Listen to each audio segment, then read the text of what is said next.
अस्सलाम वालेकुम एवरीवन, कैसे हैं आप सब। उम्मीद करते हैं आप सब ठीक होंगे, खैरियत से होंगे। मैं भी ठीक हूँ, बोले तो ठीक हूँ। आप सुन रहे हैं माफिया क्वीन। जहाँ से छोड़ा तो वहीं से स्टार्ट करते हैं, जहाँ पर माफिया क्वीन वंशिका एक जंगल में बैठ कर रो रही थी, बेतनाशा रो रही थी। वही दूसरी तरफ तकरीबन 10 बजे नैना की आंखें खुलती। जब नैना की आंखें खुलती, अपने आसपास देखती कि उसे खूबसूरत कहीं नज़र नहीं आती, तो सोचती शायद वॉशरूम में होगी।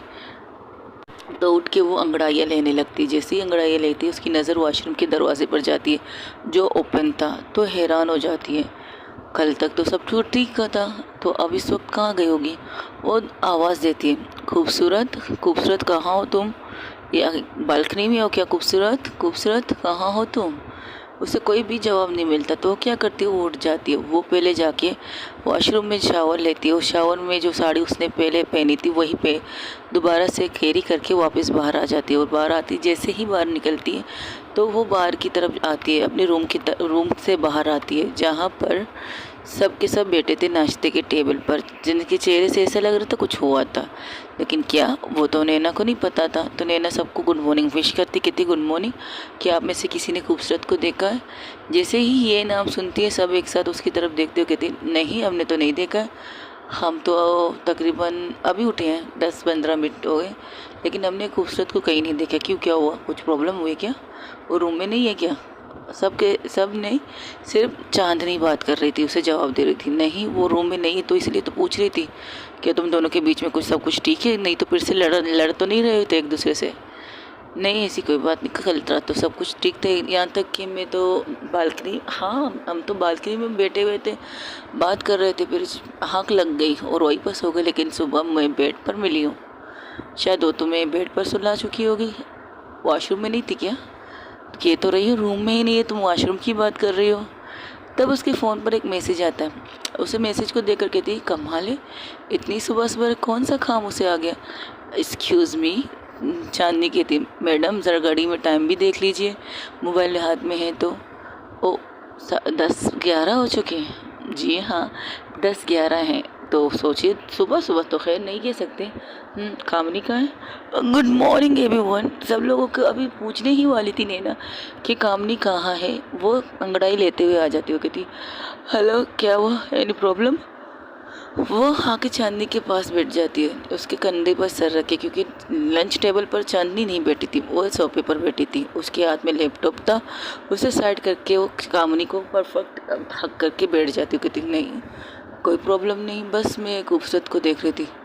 अच्छा, कहीं डर के मारे भाग तो नहीं गई, कल रात जिस तरह तुम्हारी चीख हमने सुनकर तुम्हारे रूम की तरफ भागी थी। तब नैना अपना सर झुका कर स्माइल करती कहती, नहीं ऐसी कोई बात नहीं, वो किसी काम से बाहर गई है, मैसेज पे तो यही लिखा है उसने मुझे। तो बस टेंशन ना लो, खाना खा लो, मैं ताड़ा भी कर रूम को आकर मैं कर। क्या कह रही है तू। चांदी कहती, क्या कह रही हो आप, ज़रा ठीक से बताए, बात कीजिए, ऐसे लग रहा है कि आप अब भी नींद में हो। मैं ये कह रही थी, लंच करते हैं, फिर घर जाके फ्रेश होते हैं, फिर हॉस्पिटल क्या क्या जेल जाना है। चांदी इसका मजाक उड़ाती है, वो कहती शर्ट, हाँ यार जेल नहीं पुलिस स्टेशन जाना है, ये कह रही थी मैं। नींद अब भी आ रही है यार, बहुत ज़ोरों की नींद आ रही है, आएगी ना। पूरी रात आराम, जो पूरी रात जागती रही, फिर आखिर में आपको नींद आ गई। हाँ ये बात तो है, लेकिन उससे क्या पता था कि चांदनी ने उसे नींद की गोली दी, इस वजह से उसे नींद अब भी आ रही थी।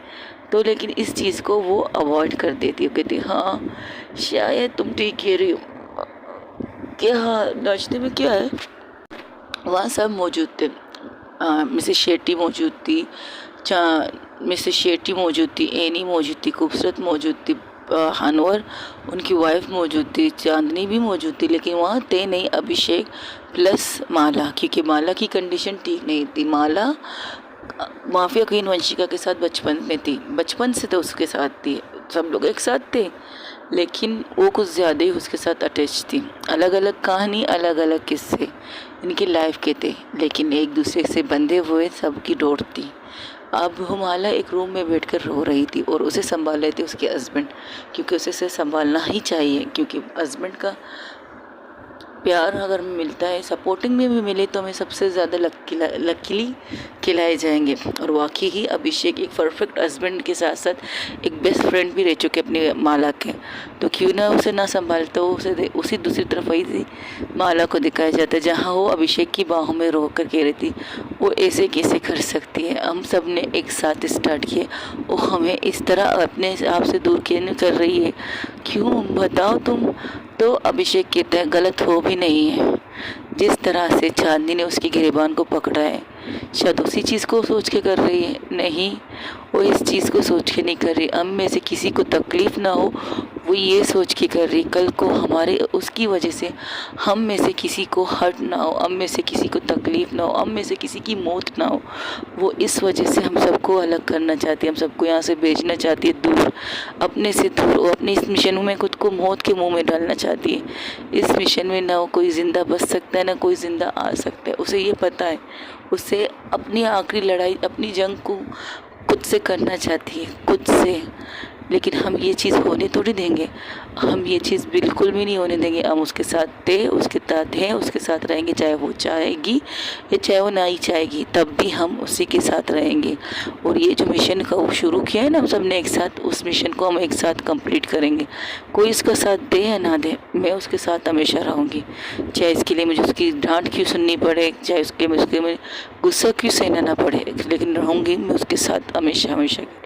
अच्छा वाह, रोना तो बंद कर दो अगर तुम उसके साथ रहना चाहती हो, इस तरह रोक रोक कर अपनी हालत क्यों खराब करती। वही दूसरी तरफ नैना पूछती है माला नज़र नहीं आ रही, कुछ हुआ है क्या। नहीं वो उनकी तबीयत ठीक नहीं है, उनके सर में दर्द है तो वो आराम कर रही थी, शाजिया कहती है।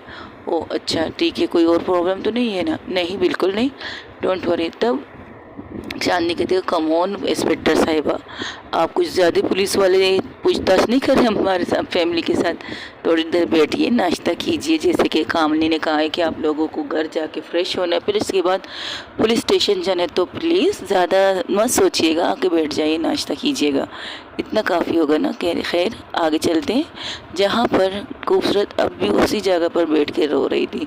वो झील का एक साइड था, झील के साइड में खूबसूरत को लगता है कुछ गिरा, उसका ध्यान उस झील की तरफ जाता है, तो वो देखती है कि वहाँ पर कुछ चीज़ तैर रही थी, तो वो नज़दीक जाती, थोड़ा और नज़दीक जा देखती है कि वहाँ पर एक लड़की गिरी हुई है पानी के अंदर, तो वो कूद जाती है उसके पानी के अंदर, तो उस पर कूद कर उस लड़की को बाहर निकालती है। जैसे निकालती है उसके हाथ में उसके जब बाहर निकालती है तो देखती है वो लड़की की सांसें चल रही है, तो कहती है लगता है इसने कुछ करने की कोशिश की, क्या सुसाइड।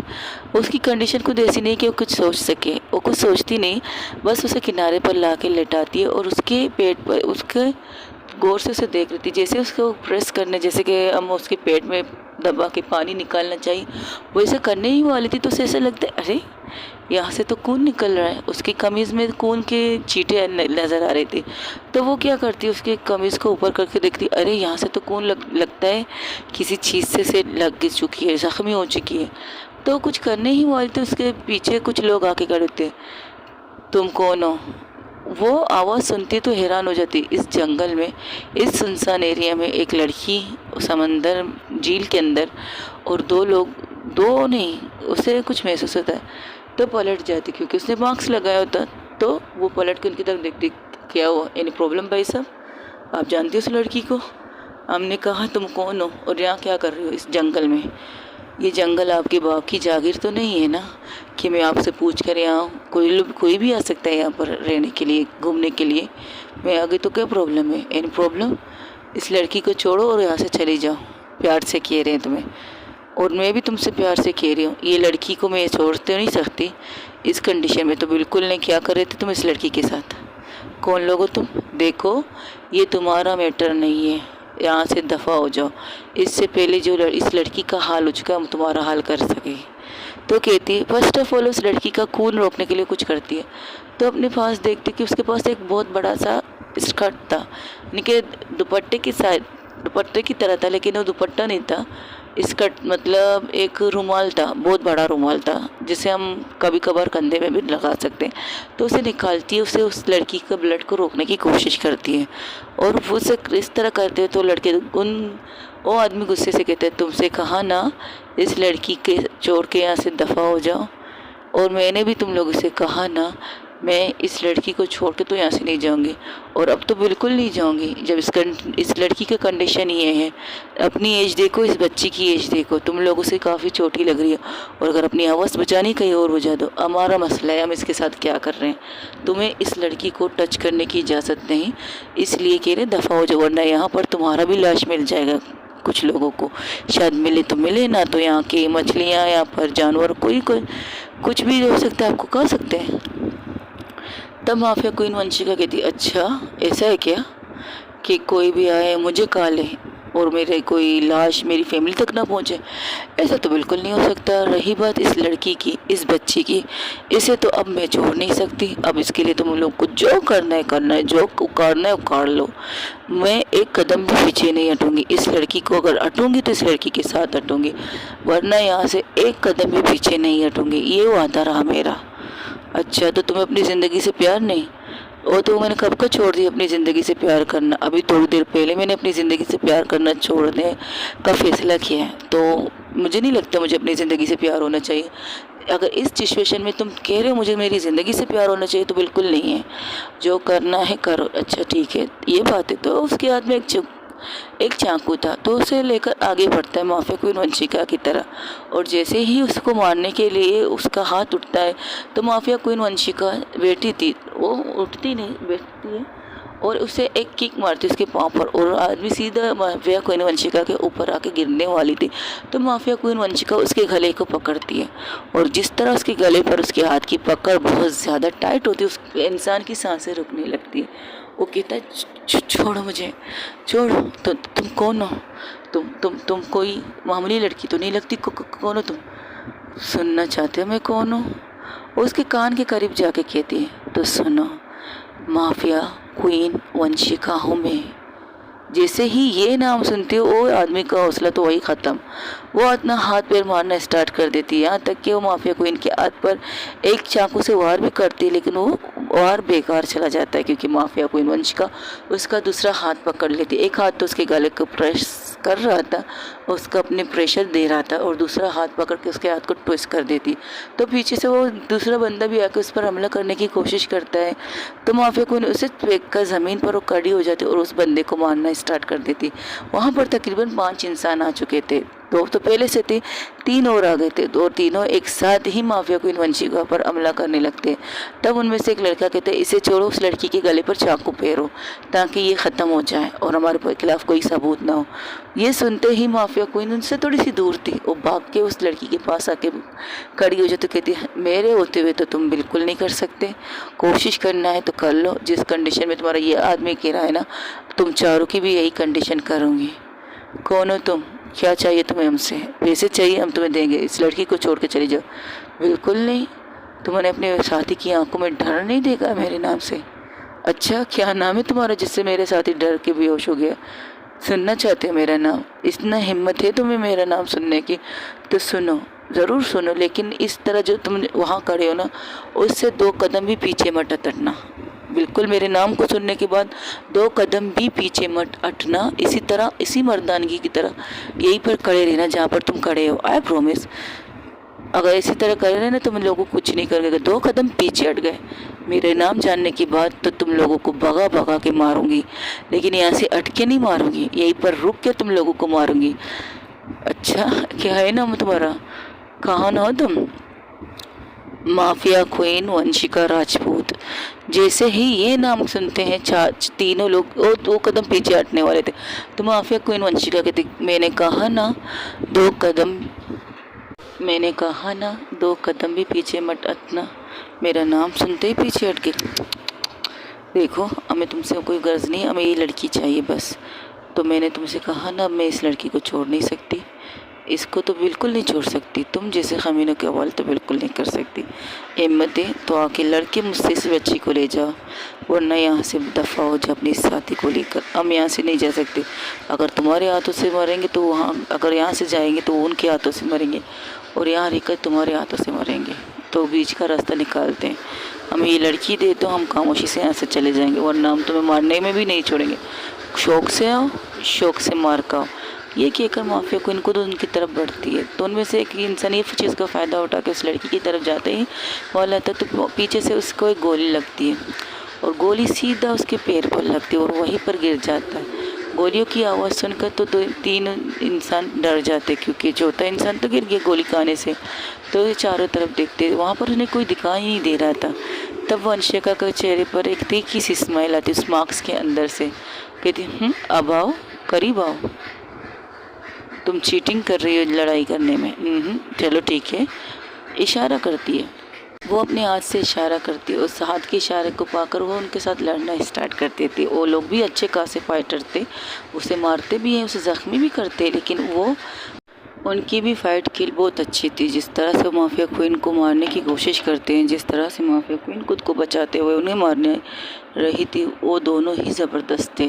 वो थकते नहीं हैं, तीनों एक साथ ही माफिया क्वीन वंशिका पर हमला करते, जिससे थोड़ी सी माफिया क्वीन वंशिका को थोड़ा मसला हो रहा था, क्योंकि उसका फोकस इस वक्त किसी और चीज़ में था। तब वो खुद को रिलैक्स करती है, अपनी आंखें बंद करती है और उन तीनों ने इसे तीनों तरफ से घेर रखा था। और माफिया क्वीन वंशिका अपनी आंखें बंद करके कहती है, नहीं, मुझे कमज़ोर नहीं पड़ना, मुझे कुछ और नहीं सोचना, फ़िलहाल तो नहीं सोचना। इस लड़की की हिफाजत की जिम्मेदारी मेरी है। अगर ये मेरे सामने आई तो किसी ऊपर वाले का कोई चीज़ का इशारा है कि ये लड़की मुझ तक पहुंची है, वरना मैं यहाँ आऊँ और यहाँ बैठ के अपने दर्द को, अपनी तकलीफ़ को आंसुओं में बयान करूँ, चीख चीख कर रहा हूँ। ऐसा तो कुछ नहीं हो सकता था। जब तक ऊपर वाला ना चाहता तब तक मैं यहाँ नहीं आती, और इस बच्ची को बचाने की जिम्मेदारी ऊपर वाले ने मुझे दी है, तो मुझे इस पर फोकस करना चाहिए, किसी और चीज़ पर नहीं। ये कहकर वो अपनी आंखें खोलती है और इसके बाद जो उन्हें मारना स्टार्ट करती है, तो उनके मारने किल से वो लोग डर जाते हैं। क्योंकि माफिया क्वीन वंशिका जब वो मार कर रही थी तो सब लोग खुश हो रहे थे, लेकिन जिस तरह से आंखें बंद करके खोलती है माफिया क्वीन वंशिका, उनकी हालत ख़राब करने के लिए काफ़ी था। और उन्हें मार भी इस तरह से रही थी कि उनके मेन जगह पर वो डैमेज कर रही थी। कभी उसके किसी के हाथ को पकड़ के मरोड़ती है, हड्डी तोड़ देती है, तो किसी के पैर की हड्डी तोड़ देती है। इस तरह करते करते तीनों ज़मीन पर चट हो जाते और कहती हो गई ख्वाहिश पूरी, गोली से नहीं, मेरे हाथों से मरना चाहते हो, लेकिन मैं तुम्हें मारूंगी नहीं, क्योंकि तुम लोगों का ज़िंदा रहना मेरे लिए ज़रूरी है। कौन हो तुम, ये मुझे जानना है, और तुम लोगों के होश में लाने के बाद मुझे जानना पड़ेगा ये तुम लोग कौन हो। तब वो अपने हाथ के इशारे से कुछ करती है, तो वहाँ पर जो भी खड़ा था वो आके उसके सामने खड़ी हो जाता है। और मार्क्स भी था, जैसे कि माफिया क्वीन वंशिका की टीम लोग होते हैं, तो उसकी तरफ देख कर कहते हैं, तुम यहाँ क्या कर रहे हो। वो बॉस, मैंने कहा तुम यहाँ क्या कर रहे हो, माला मैडम ने मुझे आपके पीछे करने के लिए भेजा है। तो तुम कब से आओ, जब से आप यहाँ आए तब से, आपके घर से निकलने के बाद ही मैं आपके पीछे यहाँ तक पहुँचा। यानी कि तुमने सब कुछ देख लिया। आई एम सॉरी बॉस, देखना नहीं चाहती थी, लेकिन आपको इस तरह टूटते हुए नहीं देख सकते हम। छोड़ो, इसे लेकर अड्डे में जाओ, इस लड़की को, इन तीनों को, इन पांचों को भी लेके जाओ, इन्हें होश में लाओ, इनकी ट्रीटमेंट स्टार्ट करो और इनके मुंह से पता लगाओ कि ये लड़की कौन है। वहीं दूसरी तरफ जहाँ पर नैना नाश्ता करने के बाद घर जाते, घर से वो लोग खाना पी कर अपने ऑफिस के लिए निकल जाते, मतलब अपने पुलिस स्टेशन के लिए निकलते। जैसे ही अंदर एंटर करते वहाँ पर एक बच्ची बेटे रो रही थी, तो उस बच्ची को देखकर पूछते ये कौन है। पता नहीं मैडम, जब से आई रो रही, कह रही नैना टक्कर से मिलना, मतलब आपसे मिलने की ज़िद कर रही है। ठीक है, क्या वो बच्चा, कौन हो आप। तो उसे कहती आप कौन है। मैं नैना, जिससे आप मिलना है। आप, हाँ आप नैना है, नैना मैडम है ना, मेरी दोस्त है ना, मेरी दोस्त झुमकी, वो कल रात से नज़र नहीं आ रही, पता नहीं कहाँ है, खो चुकी है। उस ओके रिलैक्स, लंबी, ओके रुको, आराम से, एक गिलास पानी लाओ। और उसे पानी पिलाते कहते या पियो, बताओ हुआ क्या है। वो वहीं पर बारी उसके पास बैठ जाती है, उसका हाथ पकड़ के कहती बताओ क्या हुआ है। तो कहती मेरी दोस्त झुमकी है, कल रात से उसका कुछ पता नहीं चल रहा। मैंने कई पुलिस स्टेशन में गई, लेकिन कोई कुछ कहता नहीं है, इसलिए मैं आपके पास आ गई। अच्छा, उसकी उम्र क्या है। वो मेरी एज की है, 13 साल है हम दोनों का। ओके झुमकी, और आपका क्या नाम है। कंगना। वाह, what a beautiful name, Jhumki and Kangana. तुम परेशान मत हो, तुम्हारी दोस्त को हम ढूंढ लेंगे। उसकी कोई तस्वीर है तुम्हारे पास। हाँ है। ये कहकर वो तस्वीर से दिखाती ये है तस्वीर। तब वो बात कर ही रहे थे, तो वहाँ पर 2 इंसानों की एंट्री होती है। तो लोग अंदर आके कहते अरे अरे कंगना, तुम यहाँ हो? कब से हम तुम्हें ढूंढ रहे हैं बेटा, तुम्हारी मेडिसिन खाने का वक्त हो गया, तुम्हारी दवाई खाने का वक्त हो गया। तो नैना उन्हें देखे देखे, आप लोग कौन हो? अरे हम कंगना के केयर है। केयर टेकर मतलब ये अनाथ आश्रम से बिलोंग करती है, ये अनाथ है, ये हमारे साथ पली बड़ी है, लेकिन ये कह रही है इनकी दोस्त गायब हो चुकी है। अरे नहीं मैडम, इनकी इसकी दिमागी हालत सही नहीं है। जब से इसके माँ बाप मरे हैं, उनकी मौत के बाद इसकी कंडीशन ठीक नहीं रहती, और ऊपर से मेडिकल इशू भी है इससे। ये रहे इसके रिपोर्ट वगैरह जो है हमारे पास है। और ये जो जिस लड़की की बात करें वो तो 3 महीने पहले मर चुकी है। एक हादसे में यहाँ से बाहर निकलते हुए एक्सीडेंट हुआ, तो ये सारी रिपोर्ट है उसकी। इस सदमे से बेचारी बाहर निकल नहीं रही है ना, इसी वजह से। ओके, अच्छा ये प्रॉब्लम है। नहीं नहीं नहीं, ये झूठ बोल रहे हैं, झूठ बोल रहे हैं। ये नहीं चाहते कि मैं अपनी झुमकी को ढूंढूं। मेरी झुमकी मेरी बेस्ट फ्रेंड है, वो मेरे बगैर कहीं जाती ही नहीं है। नहीं, ये लोग झूठ बोल रहे हैं। मुझे कोई इशू नहीं है, मुझे कोई इशू नहीं है, मैं पागल नहीं हूँ। मेरी दोस्त जिंदा है, मेरी दोस्त जिंदा है, पता नहीं कहाँ गायब है। ये लोग झूठ बोल रहे हैं। तब देखिए मैडम, ये आप देख लीजिए, सारे रिपोर्ट हमारे पास है, सारे मेडिकल रिपोर्ट हमारे पास है। हम किस तरह झूठ बोलेंगे? और हम तो यहाँ के इसके टेक ओवर हैं, मतलब हमारी जिम्मेदारी है बच्चियाँ। तो कहती ठीक है, ले जाइए इसे, लेकिन इसके साथ कोई बदसलूकी मत कीजिएगा, इसे टॉर्चर मत कीजिएगा, इसे मारिएगा मत, क्योंकि अब मेरी नज़र इस बच्ची पर रहेगी 24 घंटे, समझे तुम? अगर इसके साथ कुछ भी गलत हुआ कि ये कहीं गायब हो गई ना, तो मैं तुम लोगों के गले पड़ने में 1 सेकंड भी नहीं लगाऊंगी। सीधा तुम लोगों के गले आकर तुम्हारे घंटा बजाने के लिए तैयार रहूँगी। अब जाओ इसे। और तुम बेटा, अगर तुम कहती है तुम्हारी दोस्त जिंदा है, तुम्हारी दोस्त गायब है, मैं वादा करती हूँ तुमसे, तो वादा करती हूँ मैं ढूंढूंगी उसे। उसकी तस्वीर तुम्हारे पास है ना, ये मुझे दे दो ताकि मैं पता लगा सकूँ कुछ। हाँ हाँ, ये तस्वीर पक्का पक्का मेरी दोस्त का पता लगाएंगी ना? हाँ बिल्कुल, तुम्हारी दोस्त का बिल्कुल पता लगाऊंगी, डोंट वरी, तुम जाओ यहाँ से। ये कहकर उसे कहती है बच्ची संभाल लीजिएगा, और उससे कोई भी बदतमीजी मत करना, मैं आती रहूँगी इसे देखने के लिए। और जिस अनाथ आश्रम की बात करें, उसकी पूरी डिटेल मेरे यहाँ पर जमा कीजिएगा, इस लड़की के बारे में पूरी डिटेल, और इसकी दोस्त कब मरी है, कैसे मरी है, सारी चीज़ों की डिटेल जमा कीजिएगा यहाँ से जाने से पहले। ये कहकर वो नैना अपने केबिन की तरफ जाती है, तो कामनी कहती है ये क्या था, तुम तस्वीर क्यों ली? मुझे कुछ डाउट हो रहा है। क्या मतलब? मुझे वो लोग सही नहीं लग रहे हैं, जो केयरटेकर कह रहे हैं खुद को, वो मुझे सही नहीं लग रहे। वो बच्चों की आंखों से आंसू बह रहे हैं अपने दोस्त के लिए, उसे मरा हुआ साबित कर रहे हैं ये लोग, और इसे पागल। कुछ ना कुछ तो गड़बड़ है ना, तो पता लगाओ कि क्या गड़बड़ है। वो कामनी को एक काम से लगाती है, वो अपने मोबाइल की तरफ देखती, कहती कमाल है, इसकी तो कोई अभी तक मैसेज ही नहीं है। वही दूसरी तरफ माफिया क्वीन वंशिका उस लड़की को प्लस उन लोगों को लेकर अपने अड्डे पे आती है, और वहाँ पर आके काम करना स्टार्ट करती है। उसकी जगह ऐसा था, एक घर तक अड्डा कह सकते हो, लेकिन वो बिल्कुल बहुत खूबसूरत जगह थी। उसकी एक जगह पर लोग बैठे कैमरे पे सारी चीज़ें देख रहे थे, दूसरी जगह पर उसके बहुत से काम जो लोग हैं वो लोग अपनी ट्रेनिंग कर रहे थे, यानी कि अपने आप को मजबूत करने की ट्रेनिंग कर रहे थे। वहीं दूसरी तरफ एक छोटा सा हॉस्पिटल बनाया गया था, जहाँ पर उस बच्चे की ट्रीटमेंट स्टार्ट हो रही थी। तब वो लड़का जो माफिया क्वीन को जंगल से फॉलो कर रहा था, उसके सामने आकर कहता कुछ पता चला इन्होंने कुछ कहा? बिल्कुल नहीं, बस चुप है, खामोश है, जब से होश में आए तब से चुप है, खामोश है। ठीक है, इनके बारे में उनकी कुंडली निकालो फिर। अगर वो खामोश है तो उनकी तस्वीर लेकर अपने लोगों तक फैला दो, और अपने खुफिया लोगों तक इनके बारे में पता लगाओ कहाँ से ताल्लुक। एक में से एक तो शेट्टी का आदमी था। क्या मतलब? तुम ये कैसे कह सकते हो वो शेट्टी का आदमी है? क्योंकि कई दफ़ा शेट्टी उसके साथ कई हर जगह दिखाई दिया गया था। क्या? एक ही मिनट, किसकी बात कर रहे हो? स्टार्टिंग में जिसके गला आपने पकड़ के उसे अपना नाम बताया था, जिसकी आंखों में आपके नाम से डर आ गया था, वो इंसान, उसे मैंने शेट्टी के साथ कई दफ़ा देखा है बॉस। ओ, तो इसका लिंक शेट्टी के साथ जुड़ा है। तो अगर इसका लिंक शेट्टी के साथ जुड़ा है तो डॉक्टर नैतिक के साथ भी जुड़ा होगा। अब तो कंफर्म हो गया, कोई ऐसा काम ये लोग कर रहे हैं जिसे इसे ने करना नहीं चाहिए। उस बच्ची की कंडीशन कैसी है? डॉक्टर ने कुछ कहा? नहीं, ऑपरेशन चल रहा है, डॉक्टर अभी बाहर निकलने वाले होंगे। तब थोड़ी देर बाद डॉक्टर आते हो कहते हैं बॉस, हाँ बोलो, बच्ची कैसी है? शी इज़ ऑलराइट, वो खतरे से बाहर है। ओके, कुछ कब तक होश आएगा इस बच्ची को? कह नहीं सकते, 1 घंटे भी लग सकते, 2 घंटे, लेकिन खतरे से वो बाहर हो चुकी है। और उसके पेट का जो कट था वो किस चीज़ का था?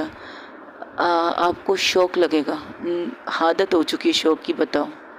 इसका पेट को काट कर इसके साथ कुछ करने की कोशिश की गई है, कुछ जैसे कि शायद इसकी किडनी निकालने की कोशिश की है।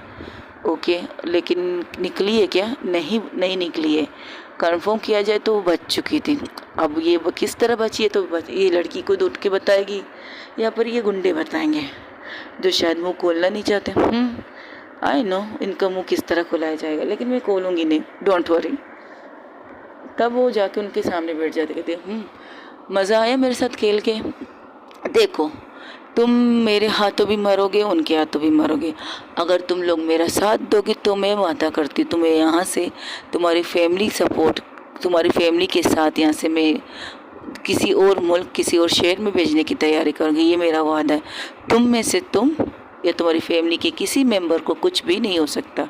ये वादा मैं करती हूँ तुमसे। बस तुम मुझे इतना बताओ कि तुम लोग क्या काम कर रहे हो। अगर हमने बताया वो लोग हमें मार देंगे। मैंने कहा ना, तुम्हारी फैमिली को हिफाजत से तुम लोगों के साथ यहाँ से बाहर भेजने की जिम्मेदारी मेरी है। और माफिया क्वीन वंशिका जो वादा करती है वो पूरा करती है। मैं बताता हूँ मैडम, उनमें से एक आदमी कहना स्टार्ट कर कहता है तुम पागल हो, मार देगा तुम्हें, तुम्हारे ख़ानदान का एक बंदा भी नहीं बचेगा। इससे अच्छा है तुम्हें अपनी फैमिली की हिफाजत तो कर सकता हूँ ना। तब तो उन्हें मारने वाले हैं ना। हम यहाँ हैं, हमारी फैमिली के साथ तो क्या कर चुके हैं हमें पता है क्या? नहीं पता। हम लोग वहाँ अभी तक टाइम पर नहीं पहुँचे तो क्या करेंगे वो लोग? हमारी फैमिली को वैसे ही ख़त्म करने वाले होंगे। तो माफिया क्वीन वंशिका कहते बिल्कुल नहीं, तुम लोगों की फैमिली की जिम्मेदारी मैंने ली है। तो अपना नंबर बताओ, अपनी फैमिली के बारे में बताओ, कहाँ रहते हैं, बाकी मेरे लोग देख लेंगे। ये वादा है मेरा तुमसे। तो कहती है ये वो अपने फैमिली का घर का एड्रेस देते। तो कहती है माफिया क्वीन वंशिका अपनी टीम की तरफ इशारा करती है, जिसकी टीम वहाँ से सीधा निकल जाती है उसकी फैमिली को लेने के लिए। वहाँ पहुँचते, लेकिन वहाँ पहुँचने से पहले उन्हें रास्ते में कुछ नज़र आता है तो लोग रुक जाते हैं। वो कहते हैं ये लोग बाहर खड़े हैं। उन गुंडों में से एक की फैमिली के घर के बाहर। तो वो लोग क्या करते हो, पीछे के दरवाजे से अंदर जाने की एंट्री की कोशिश करते हैं। जब अंदर जाते तो देखते एक लेडी है और एक बच्चा और एक औरत है, बूढ़ी हो मतलब दादी वो कह सकते हैं। तो कहती ये कौन हो तुम इस तरह अंदर? देखिए घबराइए मत, आगे का दरवाज़ा मत खोलिएगा, कुछ लोग कर रहे हैं, आप लोगों को शायद नुकसान पहुंचाने आए हैं, प्लीज़ ये लीजिए अपने बेटे से बात कीजिए। जब अपने बेटे से बात करते तो कहते बेटा ये कौन है? मम्मा ये जो भी है आपको जो कहे इनके साथ निकल जाओ, बस इतना कर लीजिए आप, बाकी मैं संभाल लूँगा, आप यहाँ से निकल जाइएगा। ये कहकर फ़ोन बंद कर देते हो। कहती हम अब बोलो, मेरे लोग तुम्हारी फैमिली को सही सलामत पहुँचा देंगे, तुम लोगों की भी फैमिली को। तो अपने फैमिली के बारे में बता दो और तुम बोलो क्या क्या कारोबार कर रहे हो तुम लोग? हमारा एक गैंग नहीं है, बहुत बड़ा गैंग है, वो तो मैं देख चुकी हूँ। इस बच्ची की एज तकरीबन 13 साल की है। इसके साथ तुम लोग गलत नहीं करने वाले थे, तुम लोग इसके फाड़ के कुछ करने वाले थे क्या? हम इसकी किडनी प्लस दिल को निकालने वाले थे। एक मिनट, जिंदा इंसान की किडनी और दिल, चलो किडनी समझ में आता है, गुर्दा समझ में आता है कि तुम लोग निकाल लो, दिल भी तुम लोग मजाक कर रहे हो? नहीं, हमारा एक गिरोह है, हमारा बहुत बड़ा गिरोह है। हम उन लोगों को पकड़ के उनके दिल और गुर्दे निकालते जिस इंसान बच्चों की मतलब 12-13 साल के बच्चियों की, लड़कों की या लड़कियों की को पकड़ते हैं, उनके टेस्ट वगैरह करते, जिससे हमें पता चलता है अगर उनका टेस्ट क्लियर है तो हम उनके दिल प्लस उनके गुर्दे वगैरह निकालते हैं दूसरे लोगों को दूसरी जगह पर भेजने के लिए। ओके, ये कारोबार कब से स्टार्ट है? आप सोच भी नहीं सकते, उस वक्त से स्टार्ट है ये कारोबार। क्या मतलब? जब शायद हम या पैदा भी नहीं हुए थे तो तुम इस कारोबार में कैसे घुसे? पैसे, गरीब लोगों के लिए ज़रूरत की चीज़ होती है पैसे की, मजबूरी का फ़ायदा लोग उठाते हैं और हम इससे मजबूर होते तो अपना फ़ायदा उठाने के लिए तैयार हो जाते हैं। कभी कभार हमें पैसों की इतनी ज़रूरत पड़ जाती है ना कि हम बिना सोचे समझे गलत काम करना स्टार्ट कर देते हैं। मेरी माँ की हालत ठीक नहीं थी, उस वक्त मेरे दोस्त ने मुझे ये ऑफ़र किया था, बच्चों को पकड़ के इनको इस तरह से यहाँ लाना है, बस लाना है, हमारी जिम्मेदारी ये थी। ये तो बाद में पता चला उनके साथ क्या करते हैं। जब पता चला कहते हैं ना दलदल, जब गंदगी के अंदर दलदल में हम आते हैं तो हम यहाँ से निकल नहीं सकते। यही कुछ हमारे साथ हुआ है और हम इस दलदल में फंस चुके हैं। और तकरीबन तुम कितनी बच्चियाँ इनके हवाले कर चुकी हो? मैं 100 से ज़्यादा, और शायद कुछ लोग तो मर चुके हैं। जब दिल ही नहीं रहेगा तो ज़िंदा रहने का फ़ायदा क्या? लेकिन हम लोगों ने तब नहीं मारते जब हमें ज़रूरत होती है, तब हमें नहीं मारते। मतलब हमें ऊपर से ऑर्डर आता है कि आज इसकी ये चीज़ों की ज़रूरत हमारे पास है, हमें मिली है, ऑर्डर मिली है, तो हम इन्हें तब मारते, इस वक्त नहीं मारते। ओके, और ये कब तक चलता रहता है? हम उन लोगों को लेते हैं जो हम तुम लोग अनाथ लेते हो नहीं, हम अनाथ लोगों को नहीं लेते। हमें जो अच्छा लगता है, हमें सेहतमंद लगता है, पहले हम उसका मेडिकल करवाते हैं किसी बहाने से, और उसका मेडिकल जब हम तक पहुंचता है और हमारे मेडिकल किसी पेशेंट के साथ मिलता है तो हम तब उस लड़के को या लड़की को उठा लेते हैं। फिर इसके बाद जो होता है आपके सामने है। इस बच्ची की कंडीशन इस तरह कैसे हो गई? ऑपरेशन के दौरान ही इस बच्ची की सांसें बंद हो चुकी थी, तो उन लोगों को लगा ये मर चुकी है। तो उनके दिल की धड़कन चेक की तो दिल की धड़कन भी नहीं चल रही थी। तो हमने इसे छोड़कर जेल में आके फेंकने लगे थे। जैसे ही हमने फेंका वहाँ पर तुम इसे निकालने के लिए तुम्हारे बारे में बहुत कुछ सुना था। हमारे बॉस ने ये तो कहा था कि किसी से भी टकराना, लेकिन माफिया क्वीन वंशिका के हत्थे मत चढ़ना। अगर उसके हत्थे चढ़ गए ना तो तुम्हारी अलग से भी वो बातें निकाल लेगी। अगर हमने ऐसे हमारी बातें निकली तो हमारी फैमिली को ख़त्म कर दिया जाएगा। लेकिन तुम पर भरोसा करके हम ये रिस्क ले रहे हैं। तो बाकी तुम समझदार हो। वो तो मैं हूँ, बिल्कुल हूँ समझदार। तो तुम लोगों ने कितने बच्चियों को और कहाँ से कैसे उठाया है? हमने तो बहुत से उठाए। कुछ पैसे वालों के बच्चे थे, कुछ गरीब लोगों के बच्चे थे, कुछ अनाथ के बच्चे थे। तो उनके खिलाफ़ कोई रिपोर्ट वगैरह नहीं बनाई। अगर पुलिस हमारे साथ हो तो कहाँ से रिपोर्ट बनेगा? रिपोर्ट बनने से पहले ही उनकी बॉडी उन तक पहुँचा दी थी। आज से कहकर ये कह देते कि एक्सीडेंट में उनकी मौत हुई, किसी हादसे में उनकी मौत हुई, ये चीज़ पता चल जाता है उन लोगों को। इस तरह से केस ख़त्म। और जहाँ तक मेडिकल पोस्टमार्टम की बात है तब वहाँ पर भी हमारे कुछ बंदे काम करते हैं, वहाँ से भी उनको क्लियर हो जाता है और इस तरह से हमारा काम आसान हो जाता है। इसलिए आज तक हम किसी के हत्थे नहीं चढ़े हैं। अब चढ़े हो मेरे हत्थे। और ये सब कुछ तुम किसके कहने पर कर रहे हो? पहले तो शेट्टी था, अब शेट्टी नहीं है तो उसके दामाद, ओ क्या नाम है, डॉक्टर नैतिक। हाँ, डॉक्टर नैतिक की काम कर रहे हैं हम, उसके लिए काम कर रहे हैं। और बच्चे कुछ और भी उठाए हैं अभी तक? हाँ, हमारे पास और भी है, लेकिन हम लोग अब तक उन तक नहीं पहुँचे तो शायद वो अपना अड्डे को चेंज कर लेंगे, वहाँ से सारी चीज़ें हटा देंगे। तुम एड्रेस बताओ, बाकी ढूंढने का काम मेरा है। डोंट वरी, मैं ढूंढ लूँगी और तुम्हारी फैमिली सेफ रहेगी, ये मेरा वादा है तुमसे। ये क्या करो, उठ जाती। तब वो आदमी कहता है, बॉस ये तो बहुत बड़ा रैकेट लग रहा है। हाँ, रैकेट तो बहुत बड़ा है और खेलने वाले भी बहुत बड़े हैं।